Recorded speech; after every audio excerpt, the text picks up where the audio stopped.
Who's hiding under the blanket? Just a friend, like a really close friend. She's your girlfriend? Because I just met her. That's way too soon. How long ago did you meet her? About 2 days ago. 2021. Does that look like her? Hey, I got a question for you. Is that you? No, sir. That's his wife. His wife? He's got condoms in the center console. I lied about who she was? Yeah. This is gonna work a whole lot easier if you quit fucking lying to me. Over 1,400 miles from home, a young girl is found hiding under a blanket during a routine traffic stop. Behind the wheel is a 32-year-old man who claims he just met her days earlier in Las Vegas. But when police start peeling back the story, they find lies, fake names, and the culmination of a shocking multi-state investigation. Yeah, you said she's 19. I did the math wrong. I didn't know. The following report is based on official police records, and the footage has never been seen before until now. Please note that all persons charged with a crime are presumed innocent unless and until proven guilty in a court of law. Just as the sun is coming up in Navajo County, Arizona, a sheriff's deputy notices a black SUV headed eastbound on Interstate 40 with several items hanging from the rearview mirror. When he pulls up behind the vehicle, the driver instantly takes the next exit, at which point the deputy makes the stop, only to find that the driver is not alone. How you doing? Good. I'm Smith. I'm with the Navajo County Sheriff's Office. The reason I pulled you over, you have all those things hanging from your rearview mirror. That's an obstruction of view from the roadway. Oh, I'm sorry. I apologize. Who's hiding under the blanket? Huh? Well, can I have you put the blanket down just so I know that there's not a gun or nothing under there? There's nothing. It's passed out. She all right? Yeah. You ready? She's just thinking. Okay. Is there anyone else in the car hiding? No, just two dogs. 2 dogs? Yeah. Okay. Can I get your driver's license, your registration, and your insurance? Can I have her keep this blanket down? I don't know if there's like a weapon or anything underneath there. No, I promise. She's just passed out. Just passed out? Yeah, it's just it's early inside. Okay. Can I get her ID? She doesn't. What's her name? Daisy? Yeah. Daisy what? Garcia was born. And birthday? 2007. Yes. 2007? Yeah.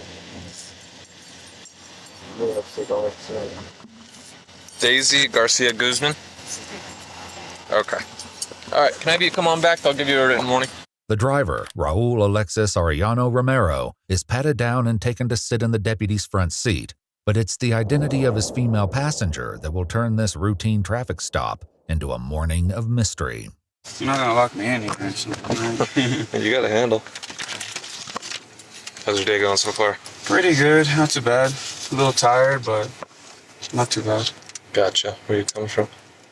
I'm originally from Puerto Rico, actually. Or where are you coming from? Oh, right now?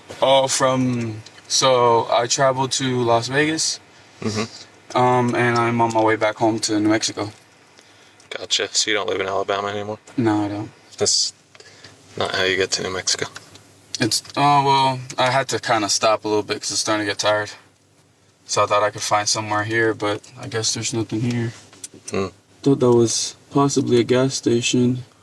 That doesn't look like one. Yeah, you just passed like a dozen of them, actually. Oh, I did for real? Yeah.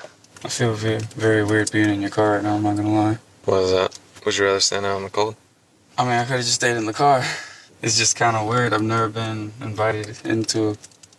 Consider it your first time. Yeah. Where's Daisy from? Alabama or New Mexico? I think she's from New Mexico, if I remember correctly, yes. She's your girlfriend? No, she's not. Who is she? Just a friend. Like a really close friend. Nothing like that. How old is she? 19. The deputy has noticed Raul's nervousness, writing in his report that his hands were shaking as he handed over his license. He decides to dig a little deeper into Raul's story. So she's 19, right? Mm-hmm. Obviously, she's an adult. Mm-hmm. You said she didn't have an ID on her. Mm-mm. What do you mean by that? I don't think she has one. I don't think she's ever gotten one yet. Not even an ID? Not that I know of. I mean, she hasn't shown me or talked to me about one, so I really don't know. How long ago did you meet her? About 2 days ago, something like that. Where'd you meet her at? Vegas. And you were just taking her home? Nah, kind of. Not really like that. She just said that she's never been to New Mexico. And I told her, I'm like, well, it's really flat land. So thought we'd go and see it I together. thought you said she was your girlfriend. I never said she was. Okay. Must have been a misunderstanding. No, I never said she was. I just met her. That's way too soon. Just been kind of getting to know her, I guess. With Raul's answers not quite lining up, the deputy calls for backup. So what are you planning on doing with her? Nothing. Just, she wanted to go to New Mexico, so she asked for a drive. That's why I think she's like a drifter or something. Or a nomad. We got a problem with human smuggling going on. I don't know what that means. You don't know what human smuggling is? English isn't my first language, so... You speak very good English. I know I do, but Okay. smuggling sounds like... I was not born yesterday. You know what human smuggling, human trafficking is? Human trafficking, yes. Okay. But there's a little bit of a humans- difference. So human smuggling would be hiding an individual that's not from this country, bringing them across and taking them somewhere to another state. Gotcha. Like you met a female 2 days ago. Yeah, You're taking her to another state. I gotcha, but And you don't really know anything about her. yeah, I see what you mean. Do I really look like the smuggling type? Anybody can be a smuggler. That's valid. We've got grandmas, we've got grandpas, we got Oh, no. anybody. That's just crazy. I can tell you that as soon as I get behind you, you jump off the interstate and you go to a dead-end road saying that you're going to New Mexico. It doesn't help. Oh, that's fair. Well, I mean, I'm not from here.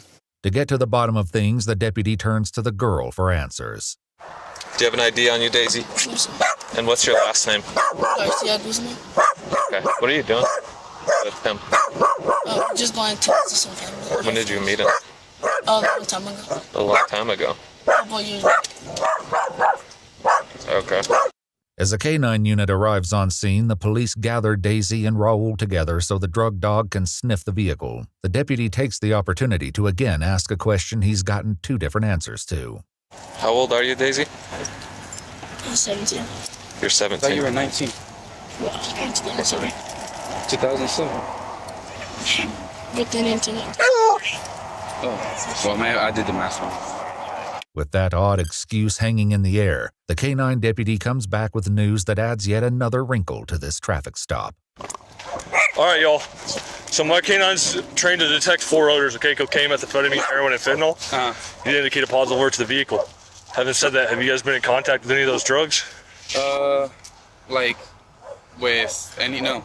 No, Maybe like no weed, one. but, He is alert to weed, man. okay, well, that's... No one's smoked any meth. No, No, friends in don't. Vegas messing around with I anything. don't, no, and I didn't really have anybody in the car much, so... Okay. My canine alert to the vehicle in the state of Arizona gives us probable cause to search the vehicle, okay? So we are going to be searching the vehicle. You guys are saying we're not going to find anything?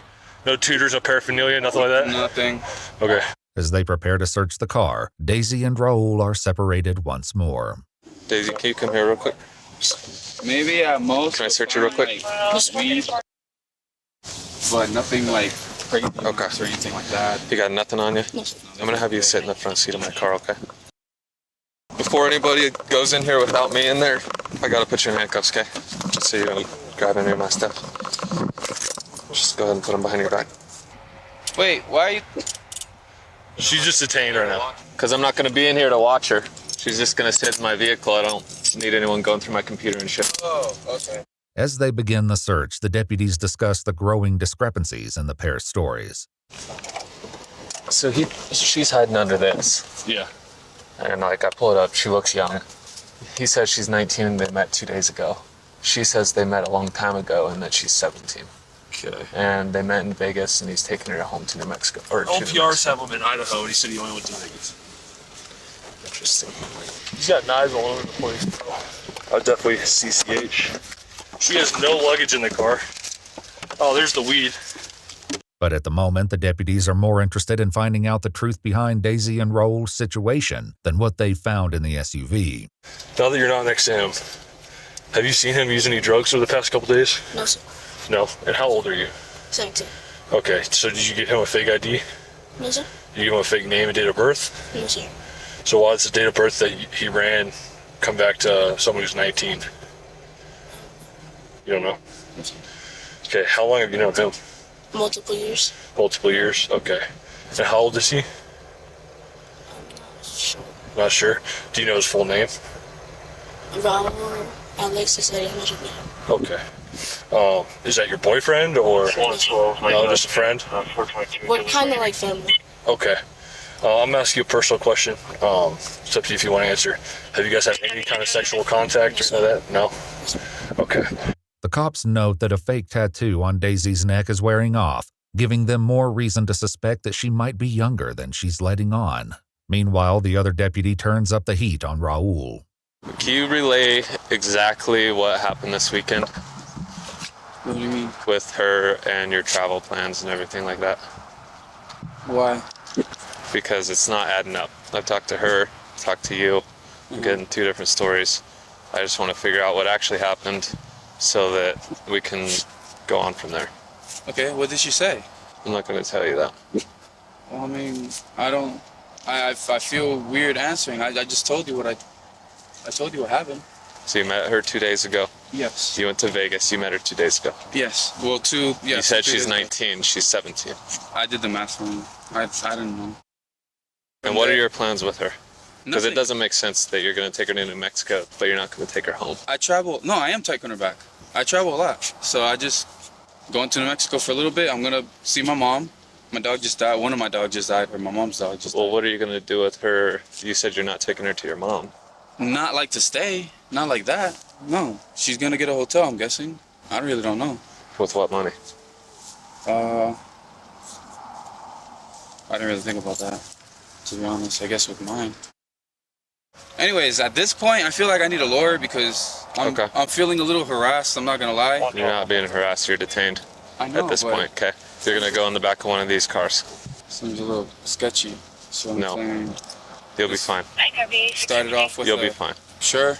I'm not from here. I don't know how this place works, and I know some places I can tell you that if you're taking a 17-year-old girl across state lines and you don't know any of that information, you go to Vegas, you pick her up, everything that I've seen so far, obviously you're detained, okay?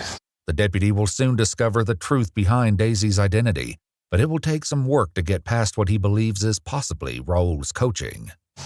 All right, easy. So I've got a bunch of questions because this isn't really making sense to me, okay? Are you from California? No, sir. Where are you from? Right where I was born. Like where are you living right now? What's it called? No, I forgot what it's called.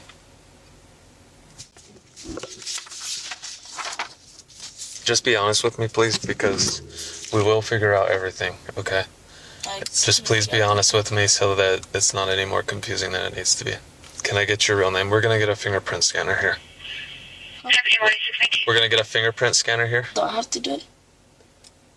What? Do I have to do it? Yeah, we're going to get your identity. Okay, so I'm going to need your full name.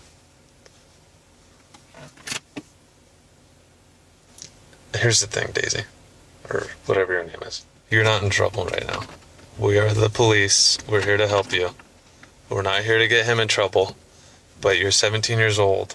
I cannot let you go with him from here on.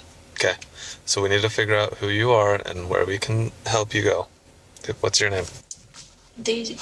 No, tell me your real name. Daisy. Okay, how do you spell it? Here's the thing. If you lie about your name, you're going to jail. And we will figure it out. We've got facial recognition and the fingerprint scanner. Okay, so I'm going to give you, this is your last chance to give me a truthful identification. You're going to have to give me a true name and a date of birth, otherwise you go to jail. Okay? At last, the girl admits to the deputy that she's not a 17-year-old nomad, but rather a 13-year-old from the opposite side of the country. You can cancel the facial rec and fingerprint scanner. Located the 101, she's a missing juvenile out of Alabama. Daisy's real name turns out to be Dayetzi Pizarro, listed as missing on a bulletin from the Marshall County, Alabama Sheriff's Office on April 19th, 11 days earlier. It's far from the last twist in this rapidly intensifying case. What grade are you in? 8th. How long ago did you run away? Like a week ago. Okay, and what are you doing with him? Huh? What are you doing with him? I'm just traveling. The alert out of Alabama about Dayetzi also lists a person of interest, none other than 32-year-old Raul Alexis Arellano Romero. Right now, you're detained because you lied about who she was. Okay? I lied about who she was? Yeah. You've known her longer than 2 days. You've been traveling with her for longer than that. You lived in Alabama, right? Yes. Okay. When did you leave Alabama?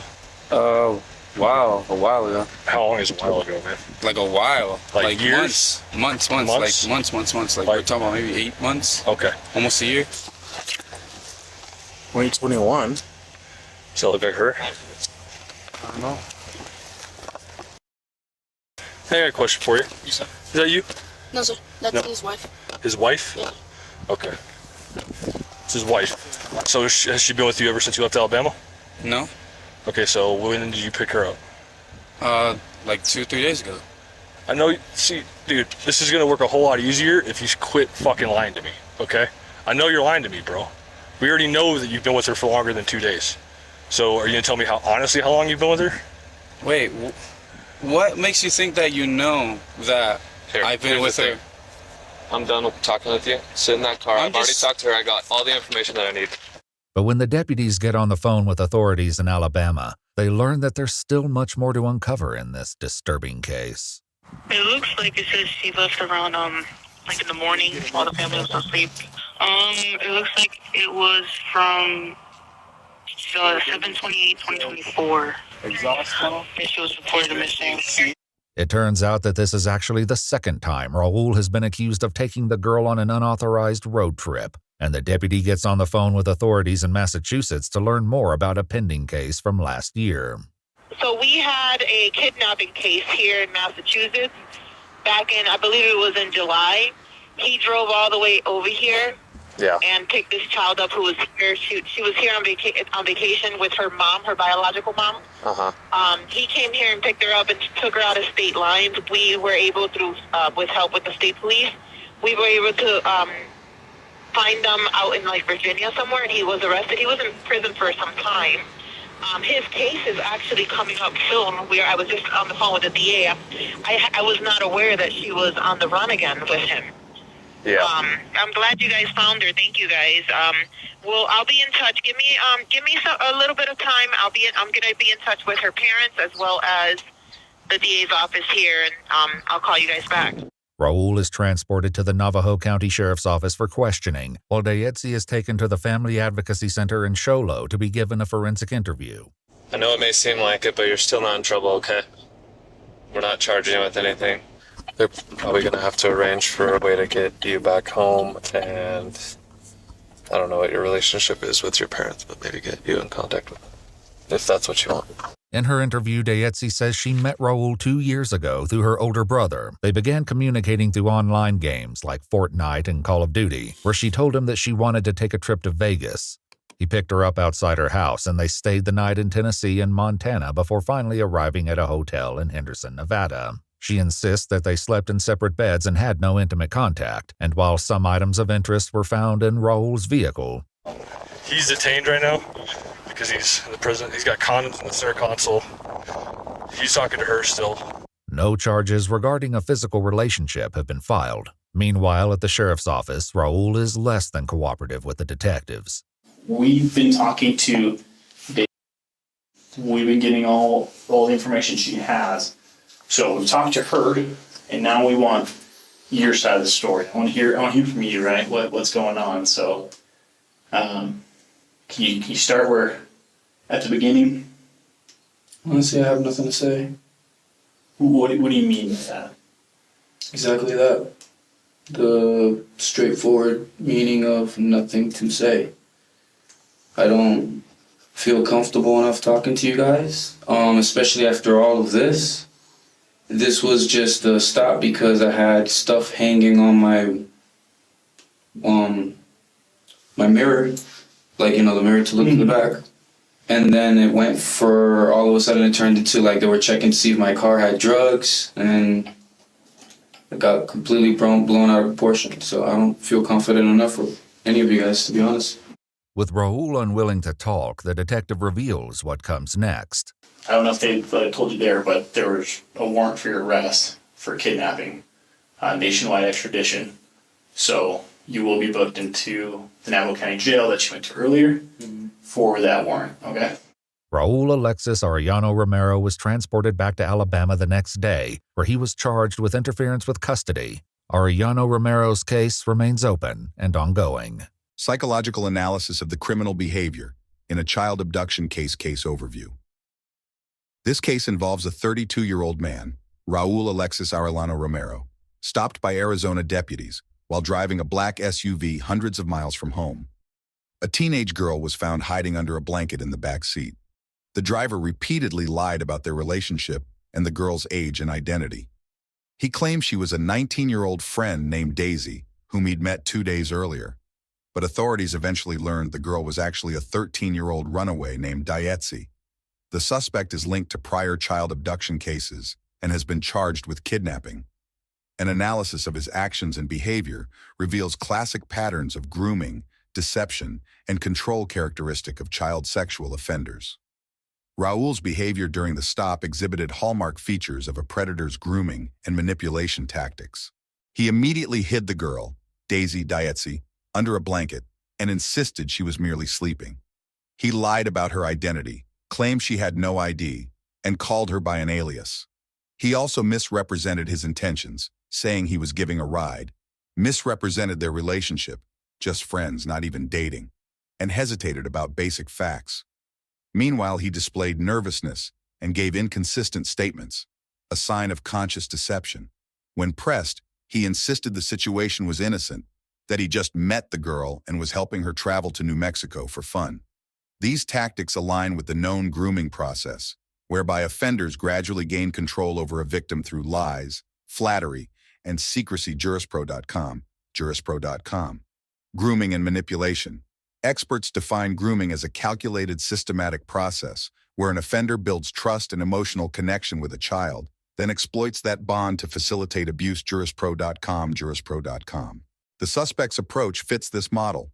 He likely selected a vulnerable target, a lonely teen interested in adventure, and secured her trust.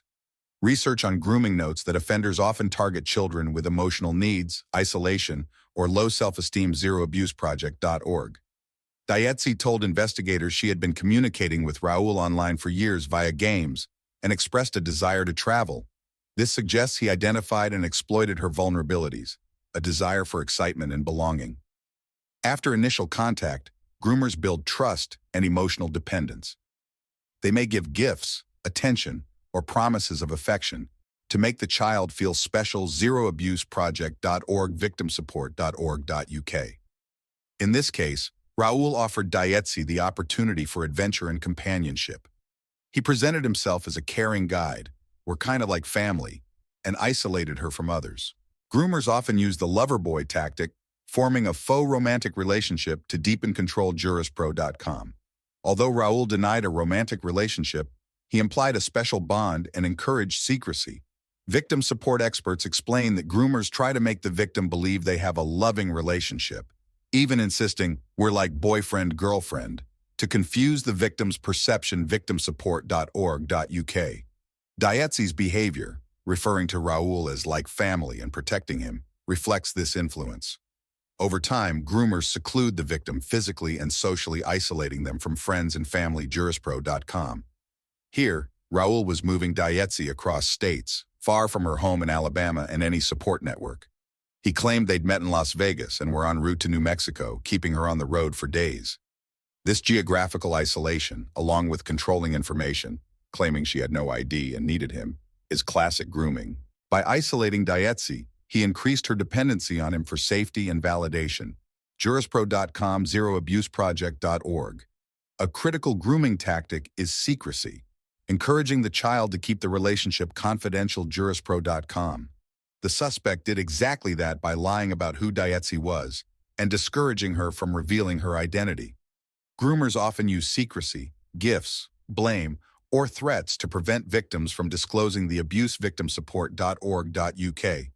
In this encounter, the offender first pleaded that the girl was asleep and had no ID, and he later angrily told officers they would go to jail if the girl gave a false name. He used intimidation and confusion to suppress the truth. Finally, groomers sexualize the relationship and seek supremacy over the victim, jurispro.com. In the SUV, officers found condoms on the center console, indicating the suspect may have intended sexual contact.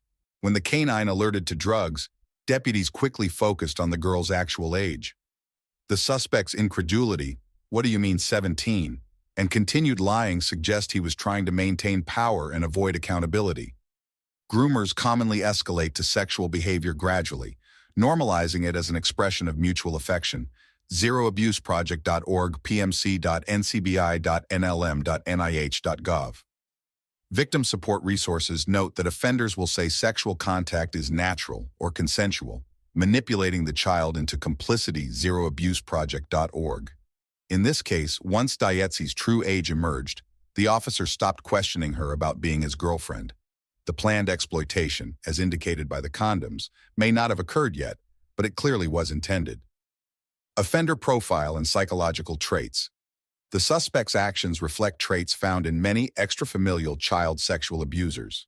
Psychological research shows that men who sexually offend against unrelated children, like this case, often have poor social skills, feelings of loneliness or inadequacy, and difficulty maintaining adult relationships. smart.ojp.gov, smart.ojp.gov.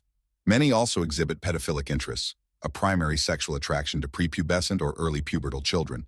smart.ojp.gov.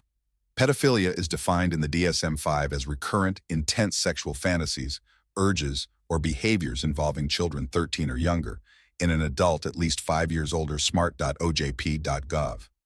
In this case, a 32-year-old with a 13-year-old victim fits this criterion. The offender had a history of pursuing underage girls, a previous abduction of the same child, suggesting a fixated pattern. Extrafamilial abusers are statistically more likely to meet criteria for pedophilia and often are unable to form healthy adult relationships. smart.ojp.gov. The suspect's roaming lifestyle and repeated offenses may indicate such psychopathology. Child abusers often engage in cognitive distortions to justify their behavior. pmc.ncbi.nlm.nih.gov, pmc.ncbi.nlm.nih.gov. For example, they may believe the child enjoyed it or were just friends to minimize wrongdoing. Here, the suspect repeatedly reframed the trip as innocent. He insisted Dietzy wanted to go, implied they were friends or family, and denied any romantic or sexual intent. Such rationalizations align with known distortions. Research notes that contact child offenders frequently justify their abuse by claiming children are sexual beings or that the acts were consensual. pmc.ncbi.nlm.nih.gov. The suspect's lines, "We're just traveling, she's like family," mirror this pattern. He treated the abuse as mutual and acceptable from his perspective. Indeed, experts emphasize that a defining feature of child sexual abuse is the offender's belief that the sexual relationship is mutual and acceptable. smart.ojp.gov. This self-deception reduces their guilt and allows them to continue offending. Personality-wise, sexual predators like Raul are often highly manipulative and may display antisocial traits, though overt aggression varies. The Portsmouth study on abduction strategies found that predators can shift between friendly and violent tactics. port.ac.uk, port.ac.uk. In our case, the suspect used a nonviolent, manipulative strategy at first, befriending the child, but was prepared to resort to lies or threats if confronted. He even feigned confusion and asked for a lawyer when pressed, an attempt to regain control of the narrative. After his arrest, he refused to speak, likely calculating his legal options.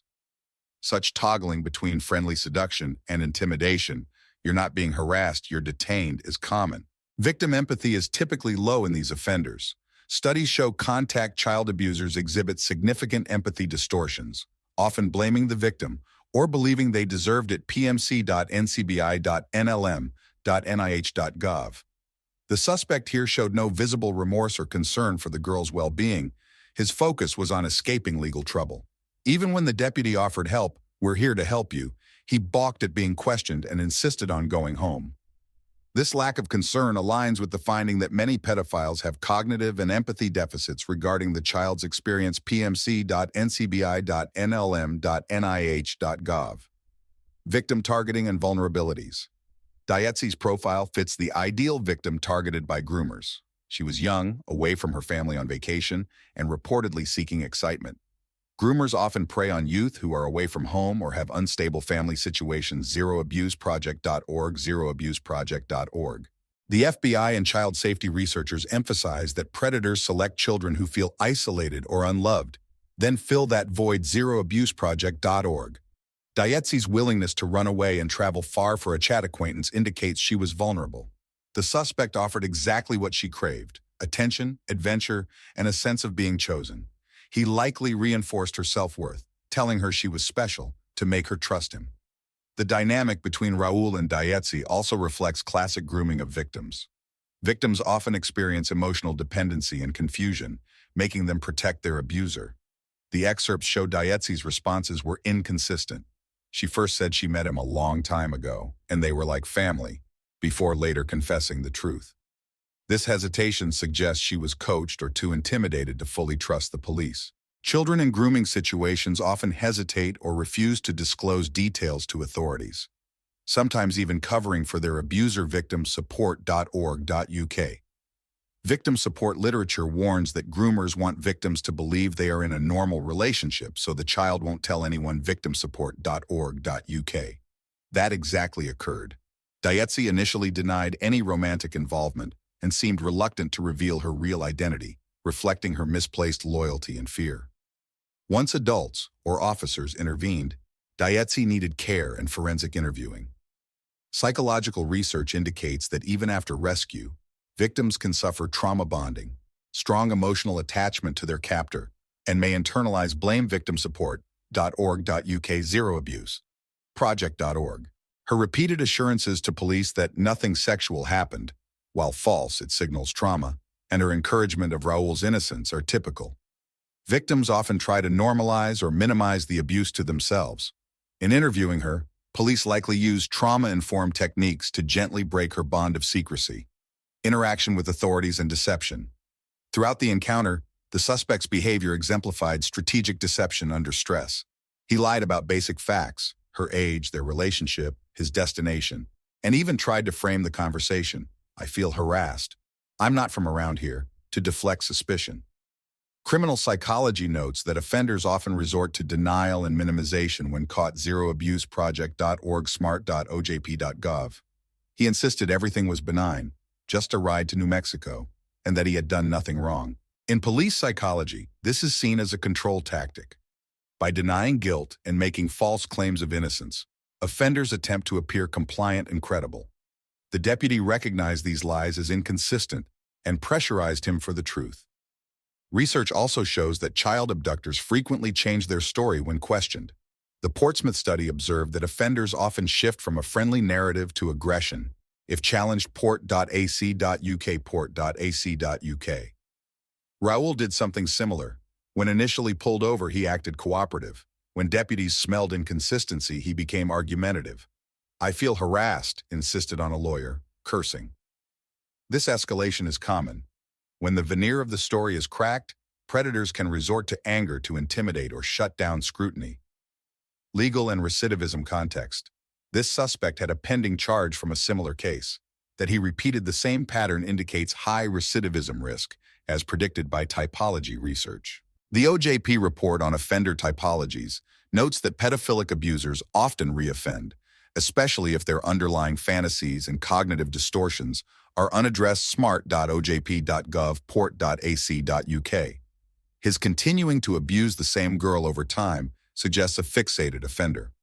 Authorities noted that he had already served prison time for the prior kidnapping, yet resumed contact. This reflects the criminogenic need of repeated offense in such individuals. The case will require psychological evaluation to assess his risk factors and tailoring of treatment for any future rehabilitation. Prevention and awareness. Although not the focus of this analysis, some implications arise for preventing such cases. Experts emphasize educating children about grooming signs, for example, cautioning against secretive relationships and accepting gifts from strangers. Victimsupport.org.uk, rain.org. This incident underlines that even savvy law enforcement knew something was amiss when the story didn't add up. In practice, communities and parents must recognize that offenses can happen online to offline. Children may meet seemingly friendly adults in games or chat and be swept into danger. The suspect exploited anonymity and online contact to approach Dietzi, a known online grooming pathway research.ed.ac.uk. Conclusion: in sum, the suspect's psychological behavior aligns closely with documented patterns of child sex offenders. His actions, building trust, isolating the victim, using deception and secrecy, and finally preparing for sexual exploitation, reflect a systematic grooming strategy, jurispro.com. He displayed common offender traits: deception, cognitive distortion, lack of empathy, and eventual hostility, aimed at gaining and maintaining control. Authorities recognized these behaviors and ultimately uncovered the abuse. This case exemplifies how critically grooming and manipulative psychology function in child abduction crimes, and underscores the importance of awareness and vigilance to protect vulnerable youth.